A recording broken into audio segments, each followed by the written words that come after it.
include it? And No, it's fine. Whoa, It's great. yeah, I forgot how deep this couch It's is. a deep couch. I look really Yeah. tall on this one because I'm standing on sitting on the wooden part.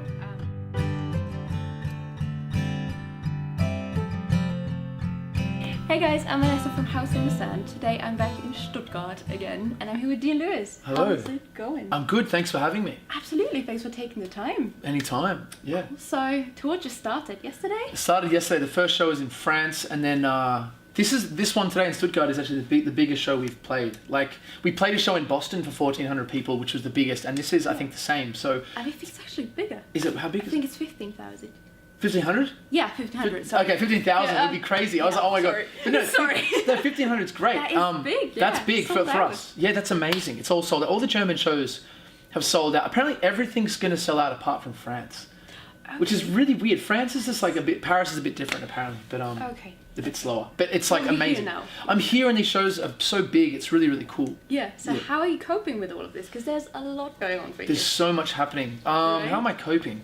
Yeah, I guess it's just I'm usually just a bit tired all the time. You know what I mean? But I also feel lucky because I'm like, how often does this happen? Like very rarely, especially from Australia. So we're just like, I'm trying to take it like be pointed in directions. Like you wake up and then someone will be like, you're going here and you're doing this, and you just have to kind of sort of relax into it. You know? That's a really good way to handle it. Yeah. 'Cause especially with the tiredness, it can really get to you. Totally, yeah, totally. As well. Yeah, exactly. And so just having someone, but letting go of control of your life, basically. Yeah. Go, okay, I am just Nice. now, shipped around and just whatever you want, and I'll try to, So- but it's also great. So Amazing. yeah, So do you have these moments where you kind of sort of pinch yourself? Maybe even on stage when you're fancying? yeah.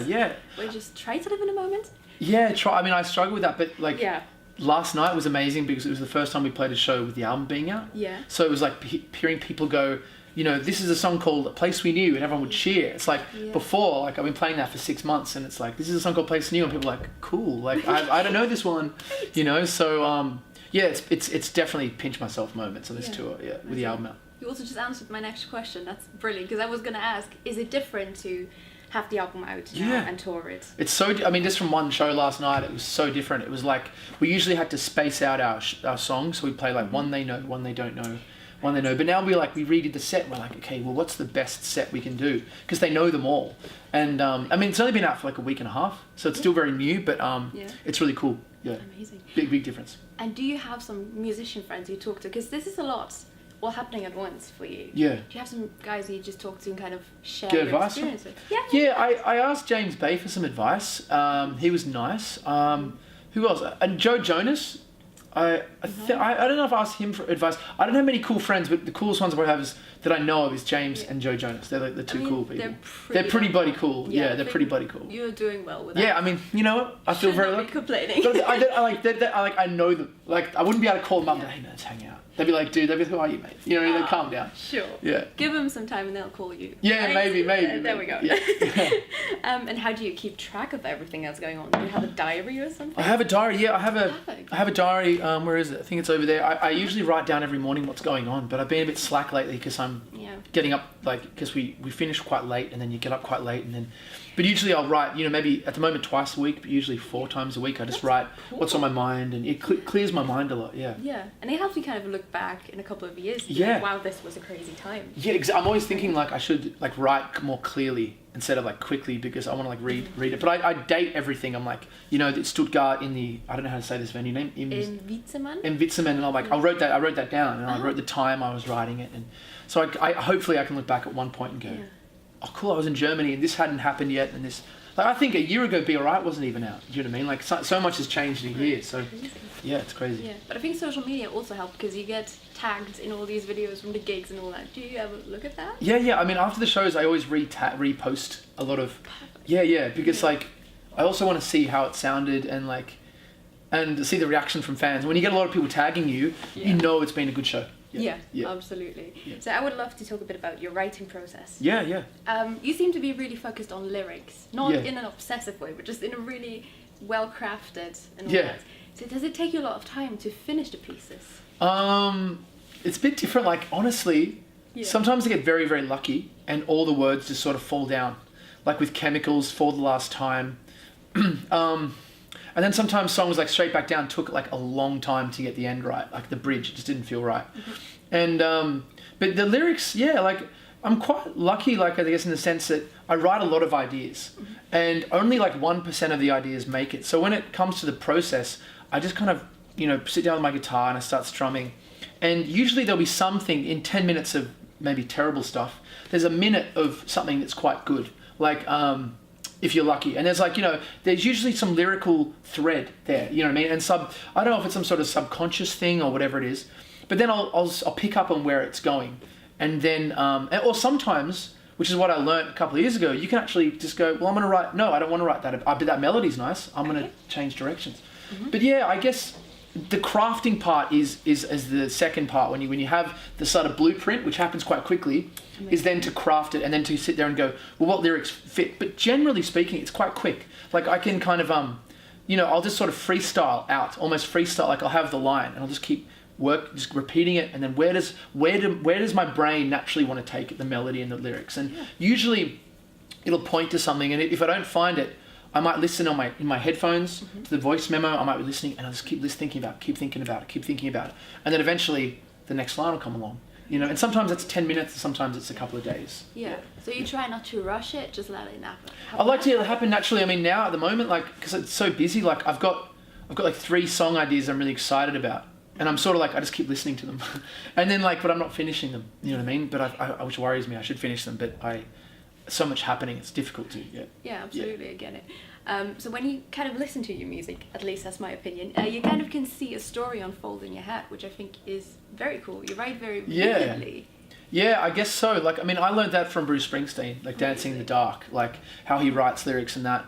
I just like to always write about, the songs that I like, people are singing about like walking somewhere. Or like a little movie scene, So I'm always trying to think, sometimes it can be cheesy, like if you're talking about like, I went to take the necklace off your neck, or like brush the hair from your ear, like it can get a bit weird. Yeah. So, but if you keep it really, I was walking through the street and you put the listener in that thing, and that's how I like to write songs. But they do get, I guess, a bit specific, but I just like to write little scenes, and a lot of the time, to be honest, it just sort of comes down and it sort of makes sense. But I always am fundamentally thinking, like the filter in my brain is always thinking, create like a little world, like a little scene, always. So it's always like kind of aimed, and like, I'm not just coming out with some abstract lyrics, I don't really connect with those. And when it is a bit too abstract, I just kind of go, oh no, so I try to keep it really simple. Right. And is that something you would like to do, maybe write for a movie, a soundtrack or something? Yeah, I'd love to do that. That'd be really interesting. I haven't done that yet, but I would love to do it, yeah. I imagine the process kind of being a bit backwards, because you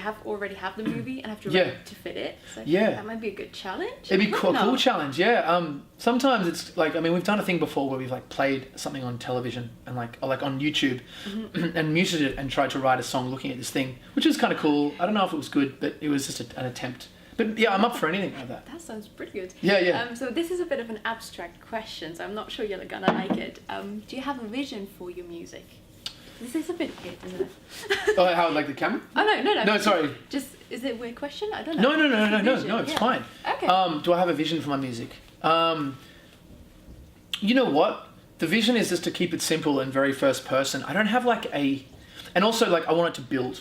So I always want it to build. And start here and then always be introducing new things. So at the end, it's bigger, like the third chorus is bigger than the first one, and, depending on the song. But the vision, I guess, apart from keeping it raw and very, me, not making it too polished, is I don't really have any I just want people to like the songs. There's no overarching message I'm trying to get through, apart from just going, this song's about this song's about that, and I want it to be the best that it can be, and hopefully people like it. Perfect. I think it's working out so far. Yeah. Absolutely. Yeah.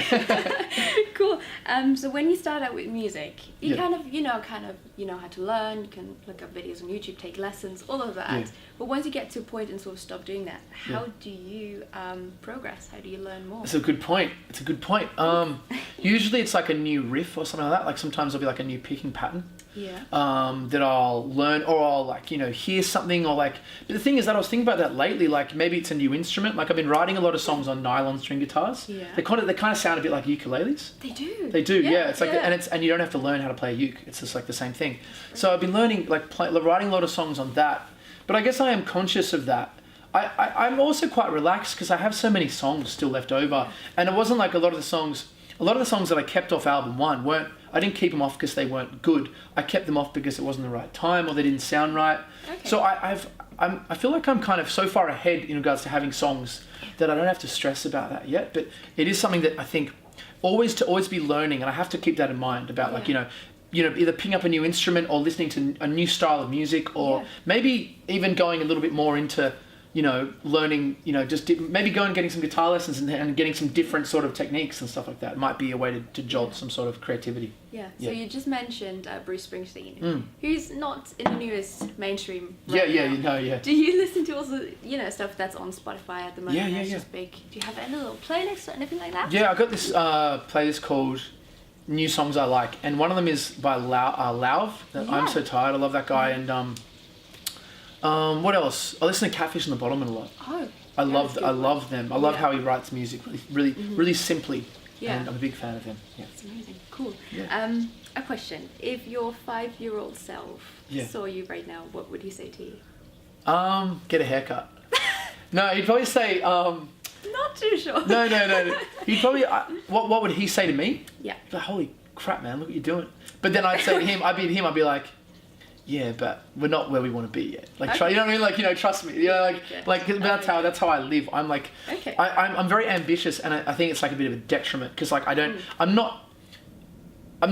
never like super like, yeah, we did it. I'm like, well, no, we can do it. We can do, what can we do better? Like, can we do the show better? Can I write better songs? You know what I mean? I'm always thinking like, what's the next thing? But hopefully the 5-year-old me would be like, that's really cool, man. Like, you should appreciate this, Amazing. And what about your 80-year-old self?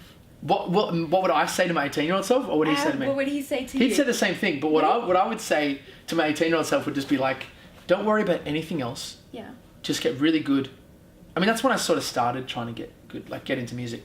But I'd be like, don't worry about anything. Don't worry about computer games. Don't worry about girls. Don't worry about, football, whatever. I don't know if I'm into football, basketball I'd be like, just focus on writing songs or anything. Just get really good at something and obsess over it. Wherever your natural tendencies take you, and just follow that thing and don't stop. Okay. Yeah. One more step further down the line, your 70-year-old self. 70-year-old self would be like. Would he be proud? Probably, huh? Like if this is right now. Yeah. This. Hopefully he'd be proud. Hopefully he'd probably be like. Yeah, I wonder. I guess I don't know because there's so much to come. That's a tough question. Absolutely. Yeah, it's a tough question. But hopefully he'd be proud. Yeah, hopefully. I'm sure. Yeah. So we have a final question that we like asking everybody. Yeah. So we have built a little house in the sand. If you could build a house anywhere in the world, where would you build it? Los Angeles. Oh, that was a quick one. Yeah, I love Los Angeles. I love it. It's a bit weird, like the people are a bit weird. Because everyone's trying to like be famous and stuff like that, which is really weird. But I don't like it for that reason. I like it because it's like as close to, the sun and the entertainment industry, and it's like everything's right there. Right. And it's so beautiful and it's so cool. I love it. Amazing. Yeah. Cool. I think that's a brilliant way to wrap things up. Great, yeah. So thank you so much for taking the time to have this chat. Cheers for having me. Thank you. Yeah, absolutely. It was great. Thank you. Cool. Cheers. So if you guys enjoyed the interview, make sure to give us a little thumbs up and subscribe. Somewhere around here we'll have a little button. Lovely technology. And we'll see you next time. Bye guys. Bye.